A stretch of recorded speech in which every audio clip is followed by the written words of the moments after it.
চলো ফ্রেন্ডস, 1:30 মতন বাজে। এখন আমি আমার সেকেন্ড রেসিপি নিয়ে চলে এলাম। যেহেতু আজ শনিবার, নিরামিষ হবে বাড়িতে, তো ছেলে বলেছে মামা একটু আমাকে আলু পোস্ত করে দাও। তাই আজকে একটু আলু পোস্ত করছি। তো তোমাদের সাথে রেকর্ড করা যায়, যেন ভালো করে ভিডিওটা শেয়ার করতে পারি, সেই জন্যে আদি স্পেশাল আলু চচ্চড়ি হচ্ছে। তো খালি কড়াই, এবার আমি কি করব, কড়াইটাকে হালকা গরম হতে দেবো, যাতে টেম্পারেচারটা গরম হয়ে যায়।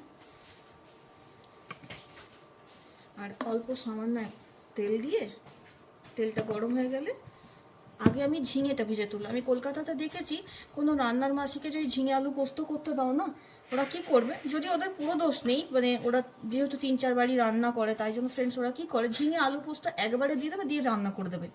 এবার কি হয় বলো তো, ঝিঙে আলু পোস্ত যখন আলু পোস্ত খেতে বসবো, তখন সেই আলু পোস্ত আর ঝিঙে পোস্ত যখন দেখবে, তখন সেটা পুরো একবার সেই আলুর চোখা মতন একদম একটা মাখা মাখা পদার্থ তৈরি হয়ে যাবে। মানে কোনো বুঝতেই পারো না কোনটা আলু কোথায়, ঝিঙে কোথায়, খুঁজেই পাওয়া যায় না। তো এই আলু পোস্ত, ঝিঙে পোস্তটা, এটা আমি নিজে হাতে করি। এবং আমি যখনই ঝিঙে আলু পোস্ত করি, যেখানেই করি না কেন, ঝিঙেটাকে আগে ভেজে তুলি। ঝিঙের থেকে এত বেশি জল ছাড়ে। যখন আমাদের এখানে ইউএসের আলুটা, টেক্সাসের আলুটা প্রচণ্ড ভালো। তো যার কারণে আলু যদি ঝিঙে একসাথে ভাজি, তাহলে কি বলে, আলু আর ঝিঙে যখন রান্নাটা হবে, তখন তুমি আলুটাকে খুঁজে পাবে, সে আলু ভাতে হয়ে যাবে কি হবে কিছুই বোঝা যাবে না। তো সেই জন্যই ঝিঙেরটাকে আগে তুলে রাখবে, তারপর আলু দিয়ে করবে। তো চলো আগে ঝিঙেটা করে নিই।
বন্ধুরা আলুটা এরকম পুরো ভাজা ভাজা হয়ে এসছে, দেখো লাল করে ভাজা হয়ে গেছে।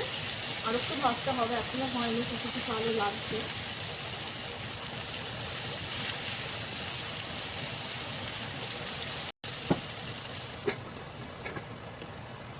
আমি পোস্তটা বেটে নিয়েছি মিক্সারে। দেখো আমি টাটকা ফ্রেশ রান্না করি, ফ্রেশ খাই, কোনো ফ্রিজে রেখে প্রিজার্ভ করে সে খাবারটা আমরা খাই না। তো অনেকে কি করে চটজলদি বা যারা ওয়ার্কিং ওয়ামেন তারা কি করে সর্ষে পোস্ত মশলা ফ্রিজে বেটে রেখে দেয়। আমি সেটা করি না, আমি ফ্রেশ বাটি ফ্রেশ রান্না করি। তো আমি এটা বেটে নিয়েছি, এবার আগে আলুটা ভাজা হোক, তারপর এটা দিচ্ছি।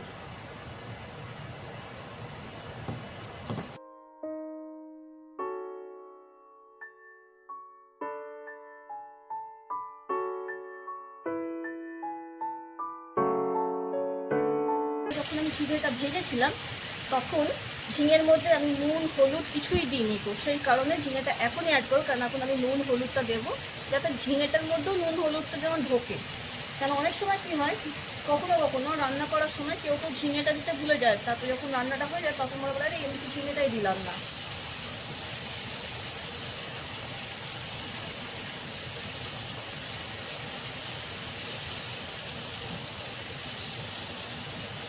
তো দেখো বন্ধুরা আলুগুলো পুরো ভালো করে মাখা মাখা ভাজা হয়ে গেছে, ঝিঙে দিয়ে দিলাম। এবার দেবো নুন। এখানে আমি ইয়েলো, আজকে যেহেতু শনিবার আমি হলুদ অ্যাড করছি না, কিন্তু ভিডিওতে ইয়েলো আসছে, সেটা due to the reflection of light. হ্যাঁ, আর আমি এখানে ইউজ করছি নুন।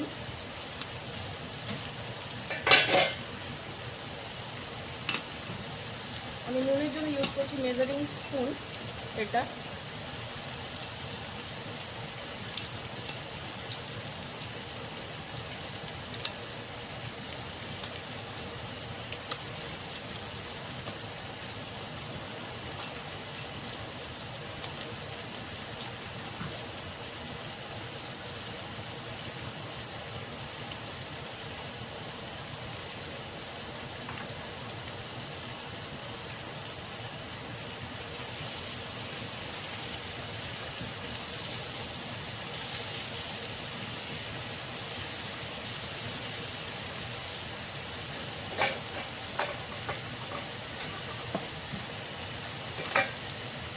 এবার যেটা আমি নেক্সট ইউজ করছি সেটা হচ্ছে আমার ঘরে তৈরি রেড চিলি পাউডার।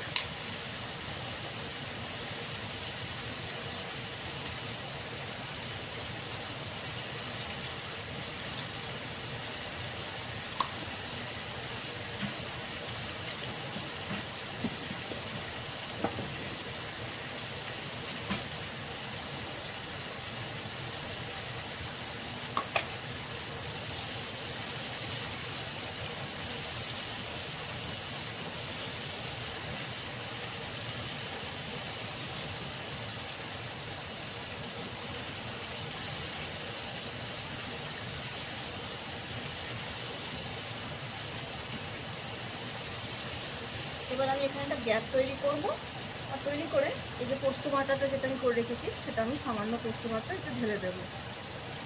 এই দেখো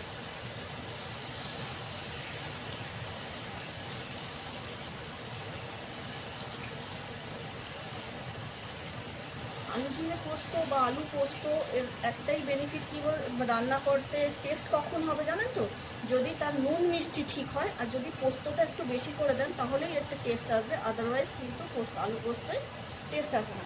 এবার বলবো অরুন্ধতী এটা কী করবে, তো এটাতে জল দিয়ে যে লেফট ওভার পোস্তটা আছে সেটা এর মধ্যে দিয়ে দেবো।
চলো চেক করি ঝিঙে আলু পোস্তটা কেমন হয়েছে।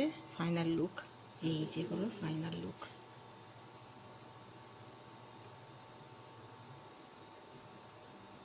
এখনো গরম আছে যেহেতু আমি টেম্পারেচারটা কমিয়ে রেখেছি।